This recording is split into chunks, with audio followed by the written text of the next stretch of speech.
నమస్కారం. సుదీర్ఘ విరామం తర్వాత నా వాయిస్ ఆఫ్ ప్రకాష్ నుండి నావి కాని నా కథలు సిరీస్ని తిరిగి ప్రారంభిస్తున్నందుకు సంతోషిస్తున్నాం.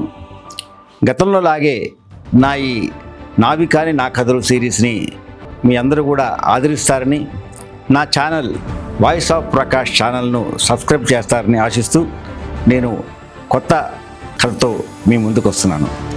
ఇంట్లోకి పరిగెత్తుకుంటూ తన తల్లిని వాటేసుకొని గట్టిగా ఏడ్చింది సుశీల.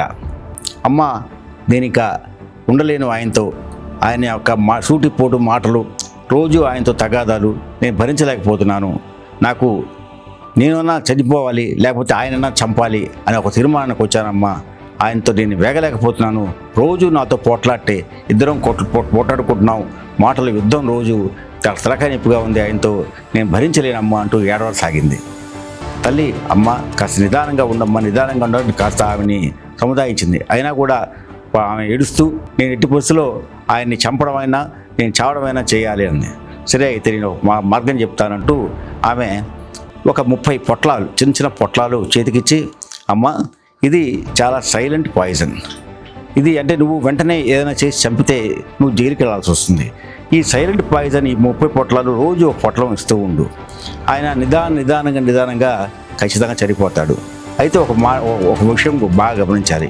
ఎందుకంటే మీ ఇద్దరు రోజు కొట్లాడుకుంటున్నారని, మీ ఇద్దరు అన్యోన్యంగా లేరనే విషయాన్ని వాళ్ళ కుటుంబం మాత్రమే కాదు, చుట్టుపక్కల ఇళ్ళ వాళ్ళకు కూడా బాగా తెలుసు. కాబట్టి ఈ 4 రోజులు నువ్వు ఆయనతో చాలా స్నేహంగా ఉన్నట్టుగా నటించు, బాగా స్నేహం నటించు. ఆయన ఏం మాట్లాడినా కూడా మీరు తిరుగు మాట్లాడబాక, చాలా సైలెంట్గా ఉండు. ఆయన ప్రతిదానికి నువ్వు కోఆపరేట్ చేస్తూ ఉండు. ఆయన ప్రతి మాటని నువ్వు అంగీకరిస్తూ ఉండు. ఇలా చేస్తే ఈ 4 రోజుల్లో అందరూ మీరు బాగా సఖ్యంగా ఉన్నారనుకుంటారు, మన పని కూడా అయిపోతుంది అని. ఆ సలహాకి ఆ అమ్మాయి సంతోషించి ఆ 30 పొట్లాలు తీసుకొని వెళ్ళిపోయింది. తర్వాత ఒక 20 రోజుల తర్వాత పరిగెత్తుకుంటా మళ్ళీ ఏడ్చుకుంటా అమ్మ దగ్గరికి వచ్చింది. అమ్మ అంటూ, ఏదమ్మా మళ్ళీ ఏడుస్తున్నావు, ఏం అన్నం పొట్లం పెడుతున్నావు కదా అంది. పెడుతున్నానమ్మా, అయితే మొదటి పొట్లం పెట్టినప్పటి నుంచి కూడా నాతో చాలా బాగుంటున్నారమ్మా. ఆయన నన్ను చాలా బాగా ప్రేమగా చూసుకుంటున్నాడు. మీ ఇద్దరం చాలా బాగుంటున్నాం. కానీ ఇప్పుడు నేను తప్పు చేసినట్టుగా నేను భావిస్తున్నాను. నాకు చాలా బాధగా ఉంది ఆయనకి ఈ విషయం ఇచ్చినందుకు. సో ఆ విషయానికి ఆయన విరుగుడు వెంటనే ఇవ్వమ్మా, నేను మా ఆయన్ని విడిచి ఉండలేను, ఆయనకు నాకు కావాలి అంటూ ఏడవసాగింది. అప్పుడు ఆ తల్లి నవ్వుతూ, అమ్మ నేను ఇచ్చింది విషయం కాదు, నువ్వే విషయానివి. నీ భర్తతో ప్రతిదానికి చీటింగ్ మాటకి నువ్వు పోరాడుతున్నావు కాబట్టే మీ సంసారం ఇలా ఉంది. ఎప్పుడైతే నువ్వు బాగా ఉన్నట్లుగా నటించడంతో అసలు మీ మధ్య ప్రేమ తెలిసింది కాబట్టి ఇవన్నీ పోయిందమ్మా.